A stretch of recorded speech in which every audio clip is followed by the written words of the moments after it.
IPL ने जिसे villain बनाया, इंग्लैंड में जाके वही टेस्ट का किंग कहलाया। तूफानी छक्के से अपना 100 बनाया, ऋषभ पंत ने अनोखे अंदाज में जश्न मनाया। जी हाँ, ऋषभ पंत जिनके लिए 2025 का आईपीएल सीजन एक दुस्वप्न की भांति गया। न तो कप्तान के रूप में वो छाप छोड़ सके और ना ही खिलाड़ी के रूप में कुछ कमाल कर सके, लेकिन आईपीएल की खराब यादों को पीछे छोड़ते हुए उन्होंने एक बार फिर से प्रूव कर दिया है कि इंडिया के लिए व्हाइट जर्सी में ऋषभ पंत जैसा खिलाड़ी पिछले 3-4 सालों में कोई दूसरा नहीं हुआ है। स्पेशली विदेश की धरती पर जिस तरह से ऋषभ पंत ताबड़तोड़ बल्लेबाजी करते हैं टेस्ट क्रिकेट में, वो काबिल तारीफ है और वो भारत की एक बहुत बड़ी ताकत है। विदेश की धरती पर टेस्ट मैचों में हमने देखा है बड़ी बड़ी पारियां खेल करके उन्होंने किस तरह से ऑस्ट्रेलिया को धूल चटाई थी। हमने देखा है कि इंग्लैंड में जाकर के भी उन्होंने शानदार शतक जड़े थे और एक बार फिर इंग्लैंड के खिलाफ 5 टेस्ट मैचों की सीरीज में लीड्स में पहले ही टेस्ट मैच की पहली पारी में ऋषभ पंत ने यशस्वी जायसवाल और कप्तान शुभमन गिल के बाद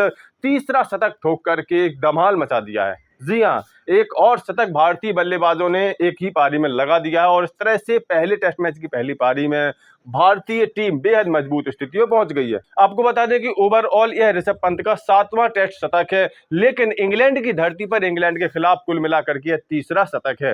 यानी इंग्लैंड के खिलाफ शतक लगाना ऋषभ पंत को बहुत भाता है और एक बार फिर से उन्होंने तूफानी शतक जमा करके अंग्रेजों को उनकी नानी याद दिला दी। अपने चिर परिचित अंदाज में उन्होंने इस शतक को शानदार छक्का लगा करके पूरा किया और फिर उन्होंने गुलाटी मार करके अपना वह चिर परिचित अंदाज में जश्न भी मनाया जिसके लिए ऋषभ पंत जाने जाते हैं। उन्होंने अपने 7वीं पारी के दौरान शानदार बल्लेबाजी का नजारा पेश किया, जहां उन्होंने कई सारे दर्शनीय हुक और पुल शॉट खेले। वहीं पर उन्होंने आक्रामक नीति अपनाते हुए अंग्रेजी गेंदबाजों को कोई मौका ही नहीं दिया। इस दौरे से पहले ऋषभ पंत पर तमाम उंगलियां खड़ी की जा रही थी, आईपीएल में उनकी फॉर्म पर सवाल खड़े किए जा रहे थे और कहा जा रहा था कि ऋषभ पंत को इस दौरे के लिए नहीं चुना जाना चाहिए था, लेकिन ऋषभ पंत ने शतक के साथ सभी के मुंह बंद कर दिए। वैसे भी जब ऋषभ पंत बल्लेबाजी के लिए आए थे उस समय तक टीम इंडिया का स्कोर 3 विकेट के नुकसान पर 221 रन हो चुका था।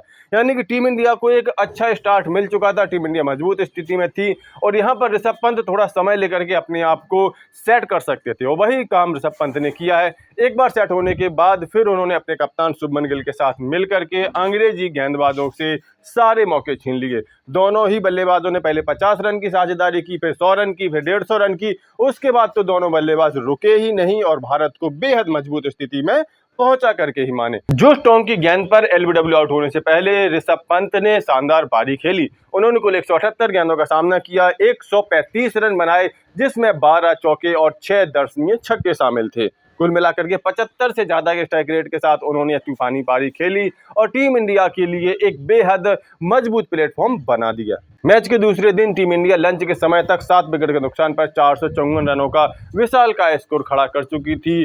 तो ऋषभ पंत की शानदार धुआंधार तूफानी पारी के बारे में आप लोगों का क्या कहना है? भारत की तरफ से 3-3 शतकों के बारे में आपका क्या कहना है? क्या इस मुकाबले में भारतीय टीम जीत की राह पर है? इस मुकाबले को जीत करके क्या भारतीय टीम मौजूदा WTC सर्किल में जीत के साथ शुरुआत कर सकती है? अपनी राय कमेंट करके जरूर दें। साथ ही साथ स्पोर्ट्स के सभी अपडेट्स के लिए सफलतानामा चैनल सब्सक्राइब जरूर कर लें।